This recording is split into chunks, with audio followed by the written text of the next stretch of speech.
I'm Jack Fugaro and presenting Blythswood Townhouses in Kew. Just start with the next slide. The site sits approximately 500 metres away from Yarra River side, and it's got potentially for facing west towards the city and Yarra city views. It's pretty much within a established residential area. Most of the houses are actually quite large.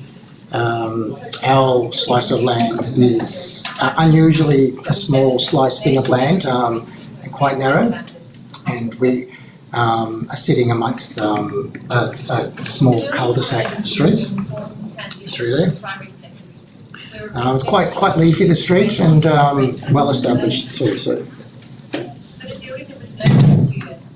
this was the existing site when just before we demolished the house. So in the top left hand, that was the original single-story dwelling that we had through there, and my clients had engaged me to design two family-sized homes on this site here. It's quite challenging because the existing site had only one dwelling on it now, and it took up most of the site, so it was a challenge there to make this work.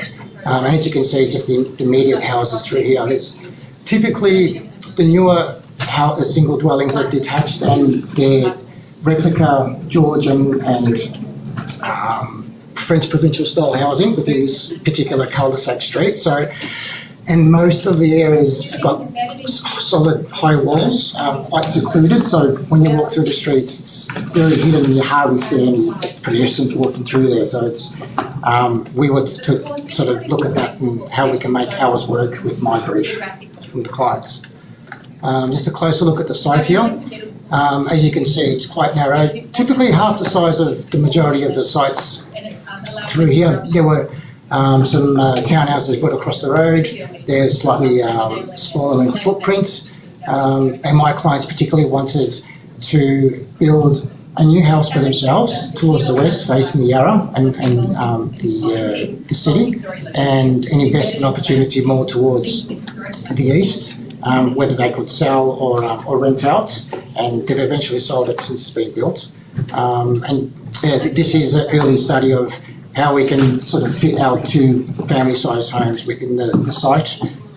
So the obvious thing was to split the two dwellings, not having detached, so we still needed to keep that finer grain through it, and just an opportunity to capture the beautiful Queensland box canopy trees that are within the streets.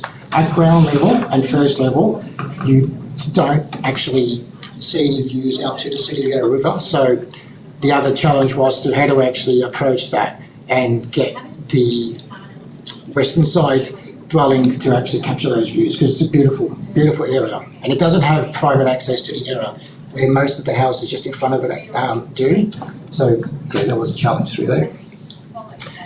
These were just early sketch studies on how we could work with that linear form and break up the solid mass through there and potentially get city views through there. Council had a strict planning policy that we had to keep into a two-storey volume, and so adding an actual third level on that second dwelling was going to be very difficult. So I'll explain how we got to that later on. And just below it is another street scape. The dwelling towards the east, we separated the entrances, and we just tried to make it, although the building envelope dictated on our built form because it's a very tight site, how do you dissect that and actually make that work within the finer grain of a residential suite? So we start from the top. These were basically the envelope that we had to work with. As you can see, it's quite narrow. Then splitting the two houses in half. The house to the west actually takes up probably 2/3 of the site, and we separate them deliberately so there was a distinct visually the two separate houses, although when approaching it, it does appear to be one, but as you come across through Blythswood Court, the buildings start to separate. and separate entrances were very important also. And at the same time, trying to get 3 to 4 bedrooms within such a tight site was really difficult, and planning had a big say in our setbacks also. Also, with this type of narrow site, what we wanted to do is we wanted to not build a high solid fence like the rest of the dwellings around us, and the clients really wanted to be able to walk out the door. If anyone was walking past, say hello to them, sit down without actually having to peek through their fence or high fences. And so how do you make that work with tight, narrow site and engage with the public, and without actually having fully glazed windows on the building face? So we looked at some more monolithic brutalist buildings in the 70s, which we took an interest in. And these show some cues of how we actually tackled opening up that public realm. With our buildings, we looked at using a nice clay brick, which brought it back to that residential style, with a polished render just above the second level, just so we concentrated on ground level. And you can see how, without actually having that front fence there, it does open up the landscapes, which you see in the images also.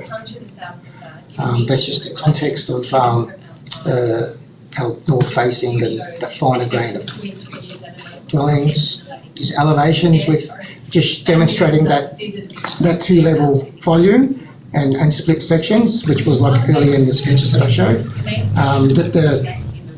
The section on the right, we had to put in a roof hatch to access the 3rd level, and that was our way of getting it over the line as a 2-storey volume, and being able to capture the city views through that, because that was very, very important for the dwellings. So generally, site plan, open floor living. We separated the entrances from both sides. This gave us complete separation between the 2 dwellings, and having no fence line made the streetscape part of their own front garden, and that allowed it not to be as compact as what the site tells us to.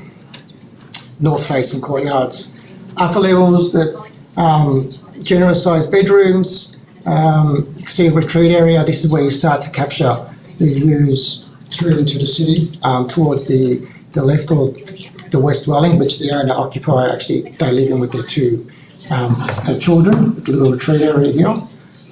And then those areas capturing box views here. So it's time. Okay.